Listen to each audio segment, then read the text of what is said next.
Hello' everyone, মোৰ mini ব্লগলৈ আপোনালোকক স্বাগতম জনাইছোঁ। এয়া মোৰ খুৰী, আইতা আৰু মাহী হয়।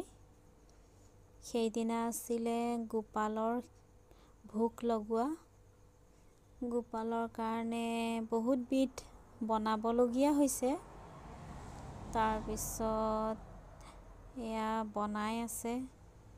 মাহীয়ে খুৰীৰ লগত কথা পাতি শাক কাটি আছে। খুৰীয়ে আকৌ শাকবিলাক ধুই লৈ পেলাই লৈ গৈছে ভাজিবৰ কাৰণে।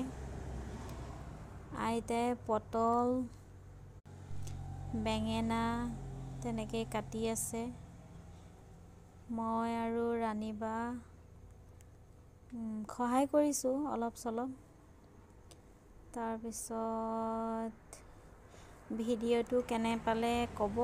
মোৰ ভিডিঅ'টো ইমানেই। Bye bye, Tata.